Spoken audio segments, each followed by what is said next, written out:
I'm standing in the kitchen at 9:04 p.m. holding my phone, and I can see her through the sliding glass door. She's got her back to me, one hand pressed against the fence, the other holding the phone to her ear. She's laughing. Not the laugh I know. Something softer. Something she's trying to keep quiet. I've heard that laugh 3 times this week. I look down at my phone. The voice recorder app one set up yesterday is running. The small Olympus WS853 I bought at Best Buy for $49 is sitting in the clay pot next to the back door, the one with the dead rosemary plant she never got around to replacing. I put it there at 8:47 p.m., 17 minutes ago, when she went upstairs to take a shower before her call. The audio indicator is green. She doesn't know. I take a sip of my beer, set it down on the counter, and walk to the living room so she doesn't see me watching. I sit in the dark. I wait. But let me start from the beginning. My name is Frank. Frank Dolan. I'm 48 years old.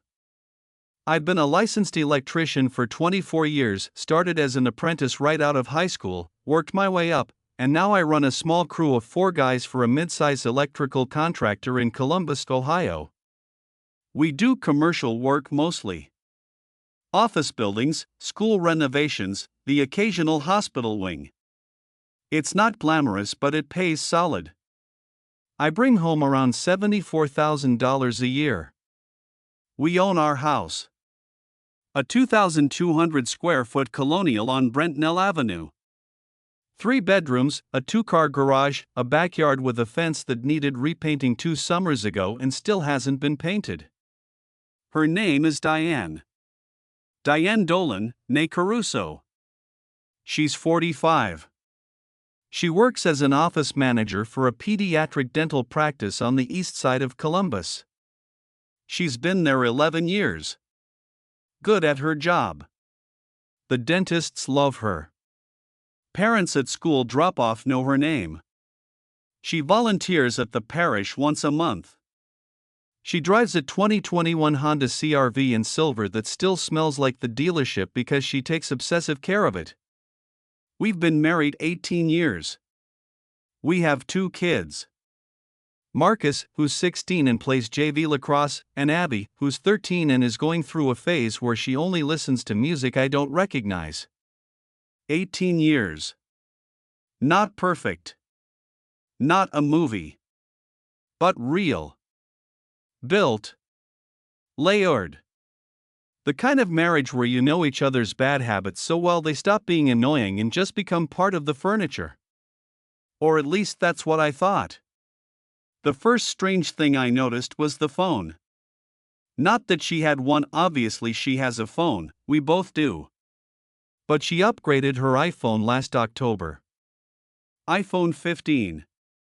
And she set up Face ID but also added a 6-digit passcode instead of the 4-digit one she'd had for years. I noticed because one time her Face ID failed, she was holding the phone at an angle and she had to type it in, and she covered the screen the way you cover your PIN at an ATM quick. Practiced. Automatic. I didn't say anything. I filed it away. Second thing. She started going to bed later. Not just staying up, she'd be in the kitchen with her phone after I went upstairs. I'd come down for water at 11:30 and she'd flip the phone face down on the counter and ask me if I needed anything. Third thing. Her perfume. She wears the same perfume she's worn for probably 12 years. Chanel Chance. Light, floral, familiar as her voice. In January she started wearing something different on Tuesdays and Thursdays. Just those days. Something darker, heavier. She said she got samples at Ulta. I let it go. But Ulta samples don't last 6 weeks. February came and things got sharper. She started taking calls in the backyard. Not occasionally, regularly. Every night between 8:45 and 9:30 p.m. she'd step outside. She said it was her friend Carol, who'd been going through a difficult divorce and needed someone to talk to. I know Carol. I've known Carol for a decade. Carol is going through a divorce, that part was true. So I accepted it. But one night in late February, I was in the garage getting a socket wrench and I could see through the small garage window that she was out back on the phone, and her body language was wrong for Carol. For Carol, she stands straight, gestures, paces back and forth the way she does when she's processing someone else's problem. That night she was leaning against the fence with her head slightly down, laughing in short quiet bursts, and her free hand was moving slow along the fence rail like she was somewhere else entirely. That image didn't leave me. I started paying more attention to the small things. The mileage on the CRV. She drives roughly 11 miles round trip to work. On Tuesdays and Thursdays she was coming home with 18 to 22 additional miles beyond that. I know this because I started taking photos of the odometer on her car whenever I happened to be in the garage. I just used my Samsung Galaxy S23, stood there and snapped a picture of the dash through the driver window. Dated in the metadata.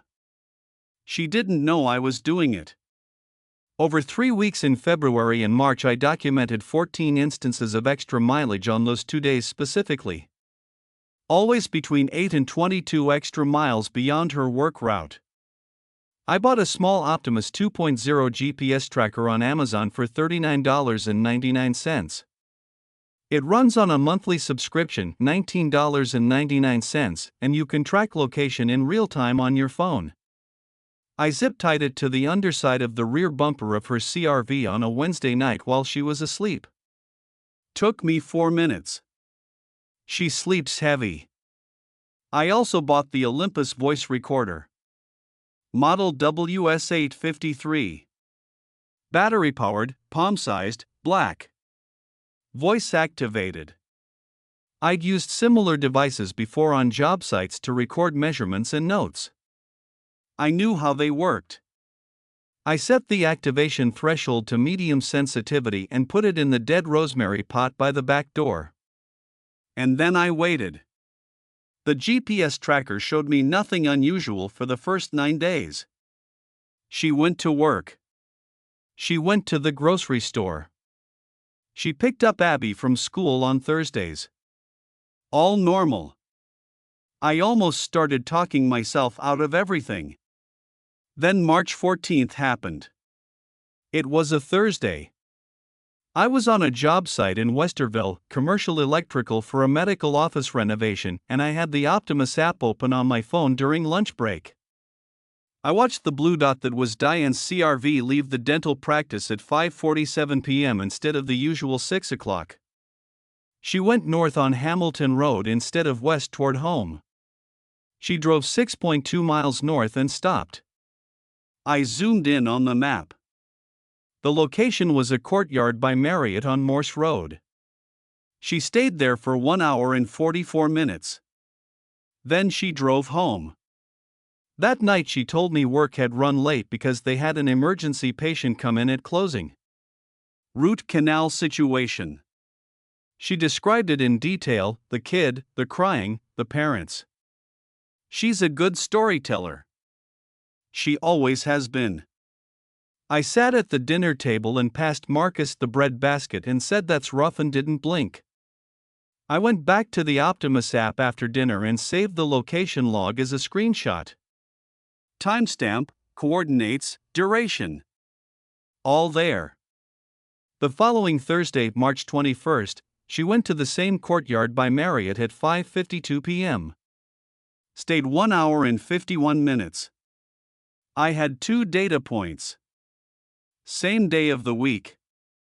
Same location. Same general duration. I needed the voice recorder.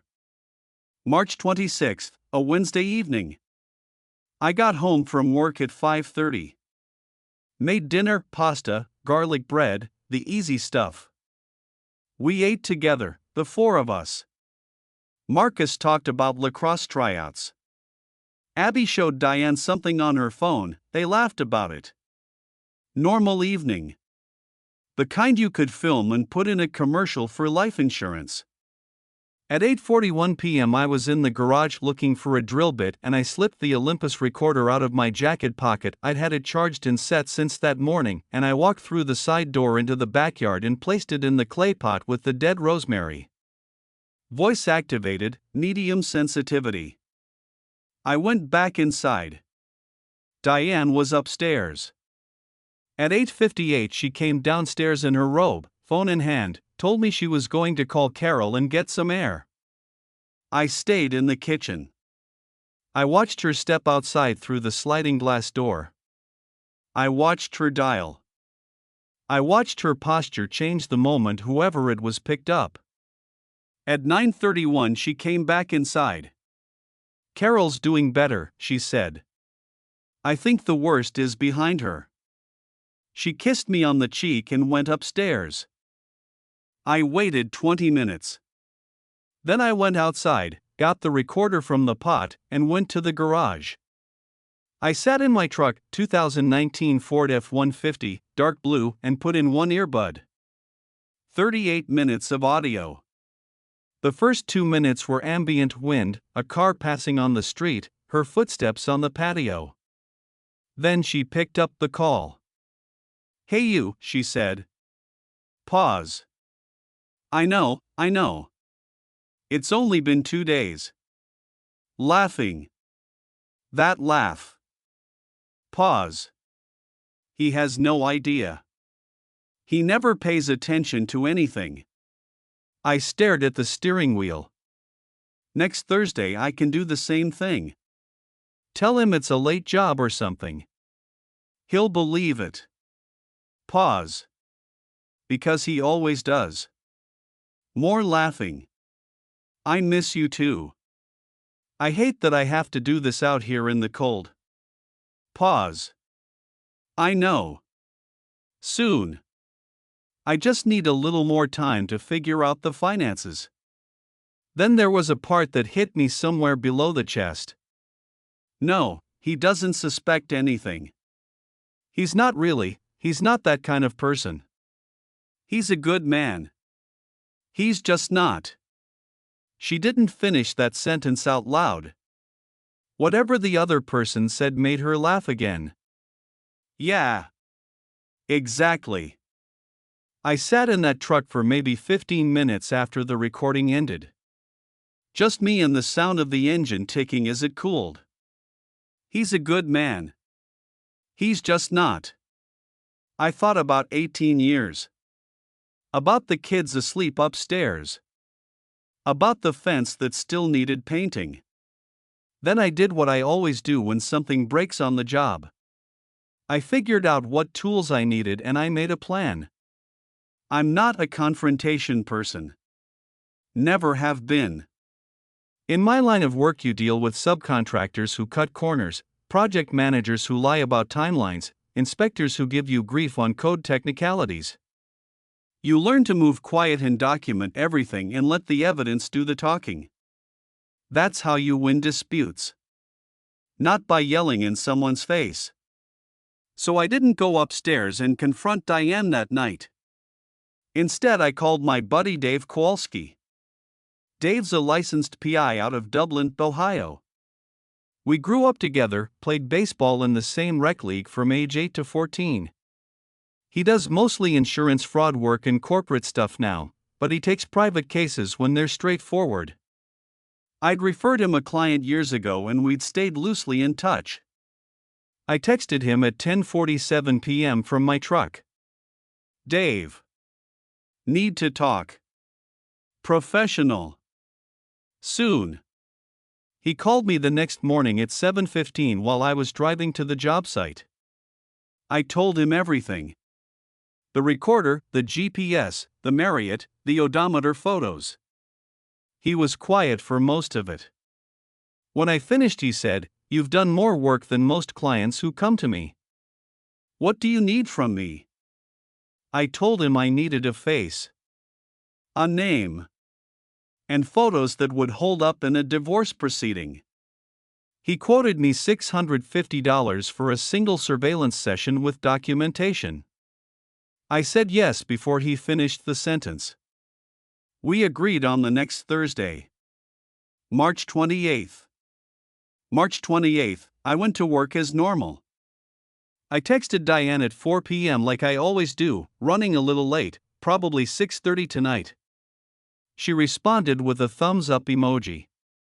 Dave was parked in the courtyard by Marriott parking lot in a gray 2017 Honda Civic by 5:15. He had a Canon EOSer with a 70 to 200 mm lens and a tinted front window. He texted me when he was in position, set. At 5:49 p.m., the blue dot on my Optimus app started moving north on Hamilton Road. At 5:58 p.m., Diane's silver CRV pulled into the courtyard parking lot. Dave sent me photos in real time via iMessage. Photo 1, Diane stepping out of the CRV in a dark green jacket I hadn't seen her wear in months.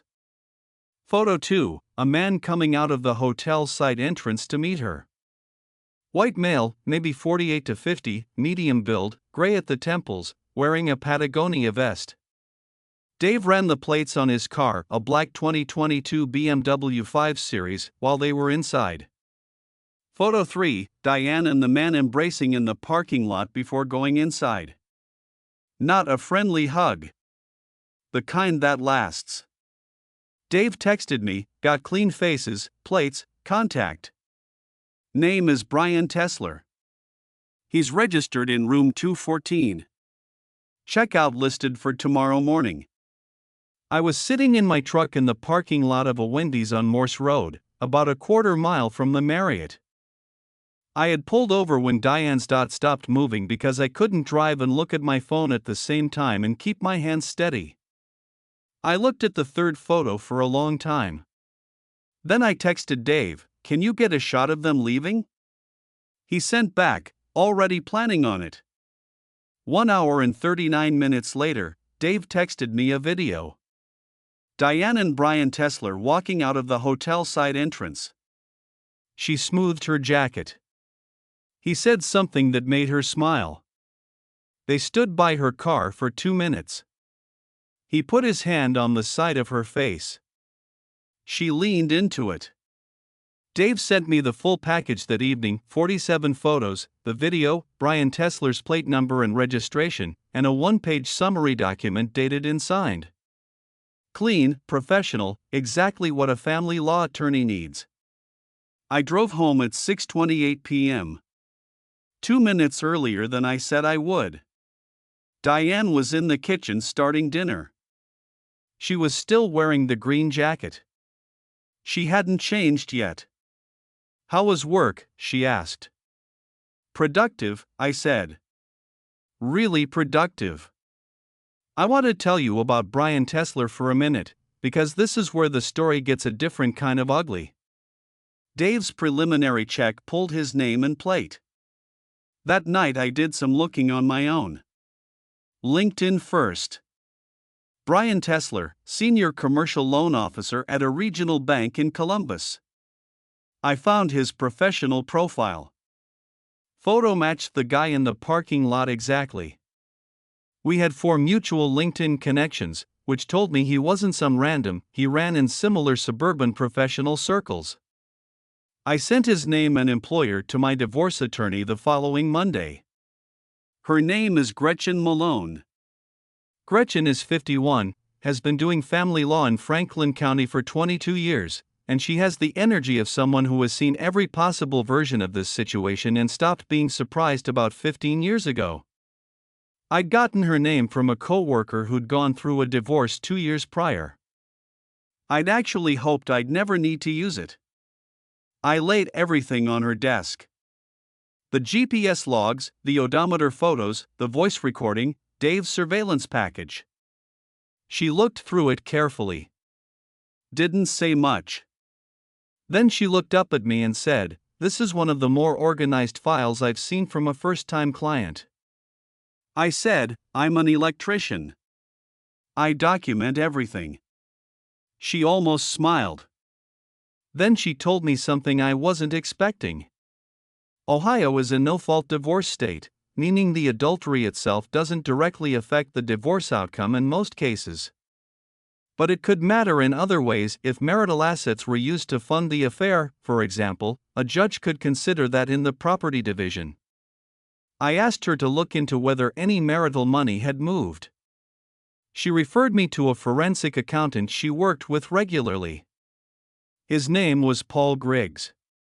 He charged $200 an hour and he was worth every penny. April 3rd. My attorney called me in the afternoon while I was on the job site. "Frank," she said, "Paul found something." Over the previous 14 months, $23,400 had been moved from our joint savings account into a personal savings account in Diane's name only, an account I didn't know existed, opened at a different bank than the one we used together. The transfers were done in amounts under $1,000 to avoid automatic bank flags. 11 transfers. Spread over 14 months. The oldest one dated back to February of the previous year. I did the math later.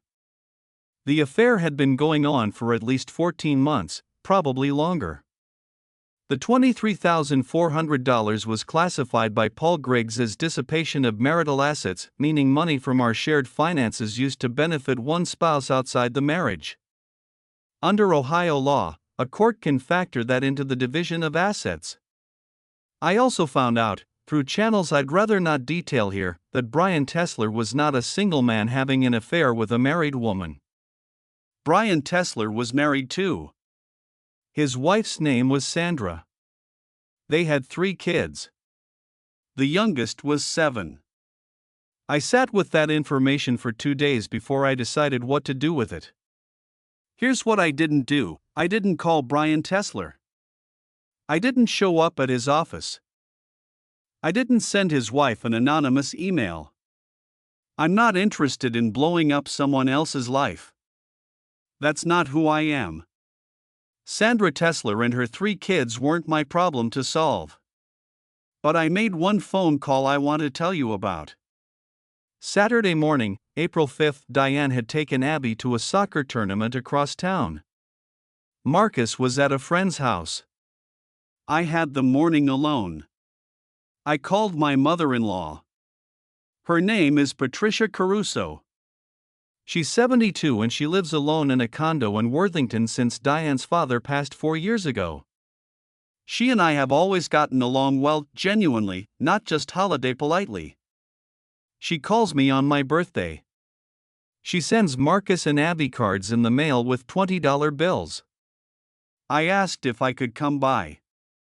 I drove to her condo and sat at her kitchen table and I told her everything. Calmly. No anger in my voice. I showed her the GPS logs and the photos. I played her approximately 4 minutes of the voice recording, enough for her to hear her daughter's voice, her daughter's laugh, her daughter's words. Patricia didn't say anything for a long time. Then she said, "I'm so sorry, Frank." I told her I wasn't telling her to damage her relationship with Diane.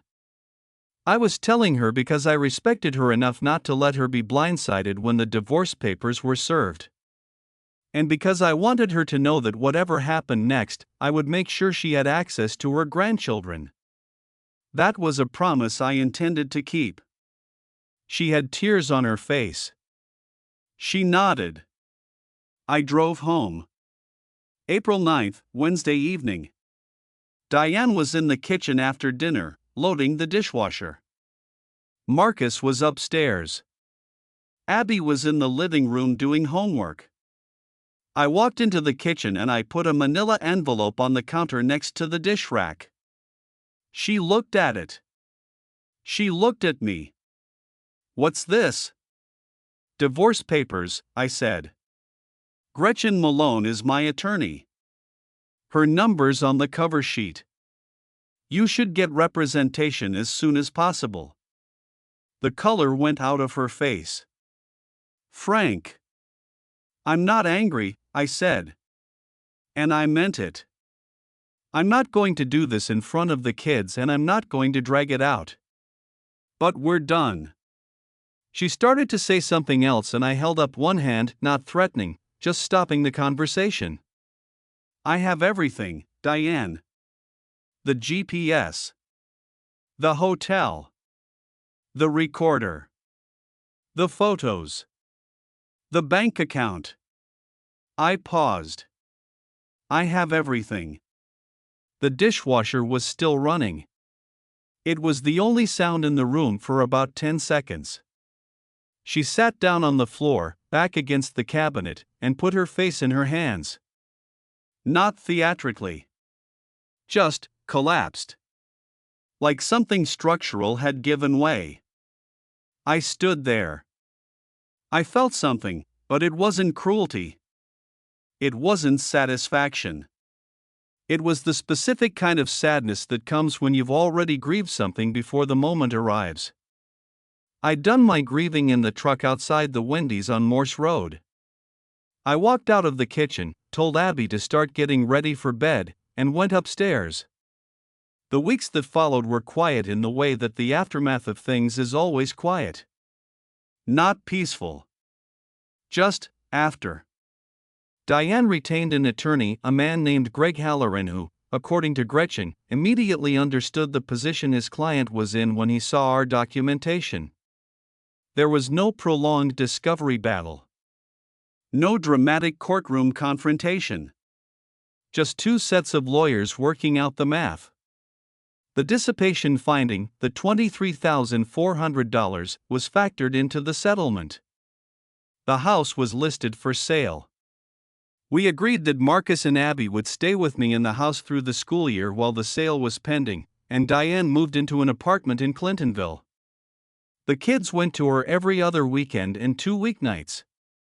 The dental practice was informed, in the course of professional background that emerged through proceedings, that Diane had been conducting personal financial transactions through her work email account. I won't go into the details beyond that. She was placed on administrative leave in May. Her employment status changed permanently in June.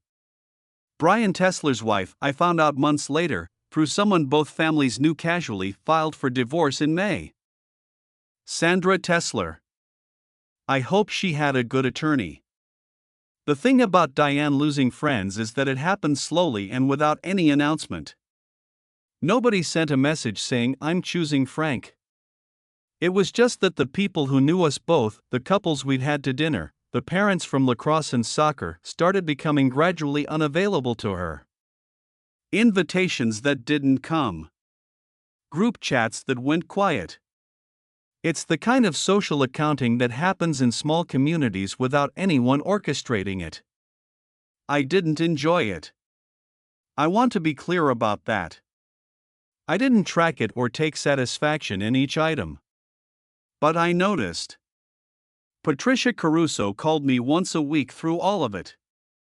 She still does. The house sold in late July. We closed in August. After the mortgage payoff and split of equity, I walked away with $61,000. I put most of it toward a down payment on a smaller place, a 1,400 square foot ranch on the east side, 3 bedrooms, manageable yard, 10 minutes from Marcus's school. Close enough that Abby can ride her bike to the park she likes. The divorce was finalized on August 22nd. I remember the day specifically because it was the same day Marcus's lacrosse team had a late summer scrimmage.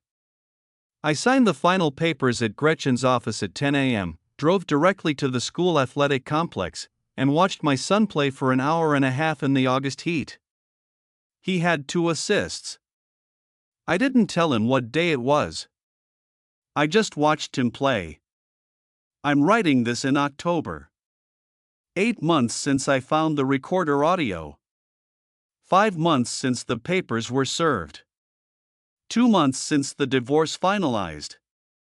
I'm sleeping better than I have in probably 3 years. I didn't realize until it was gone how much weight I'd been carrying, not just from the last 14 months of the affair, but from longer than that. From years of things being subtly wrong and me explaining them away. I wake up early now. Make coffee. Sit at the kitchen table in the new house with the back door cracked open when the weather allows. There's a small yard. Nothing fancy. No fence that needs painting. Abby told me last week that she likes my new house because it smells like coffee in the morning instead of nothing. I didn't know what to say to that, so I just told her she was welcome to have some when she's older. Marcus doesn't say much about any of it. He's 16. He processes things by going to the gym and running routes in the backyard and showing up when he's ready. Last Sunday he came and sat with me while I was watching a game and said, "You doing okay, Dad?" out of nowhere. I told him, "Yeah, I am." The Olympus recorder is in the junk drawer in my kitchen. I don't need it anymore. But I haven't thrown it out yet. Maybe because it was the thing that told me the truth when I needed to hear it. Sometimes that's what you need. Not a big explosion. Not a dramatic confrontation. Just a small device in a clay pot, doing its job in the dark, waiting for the right moment. $49. Best money I ever spent.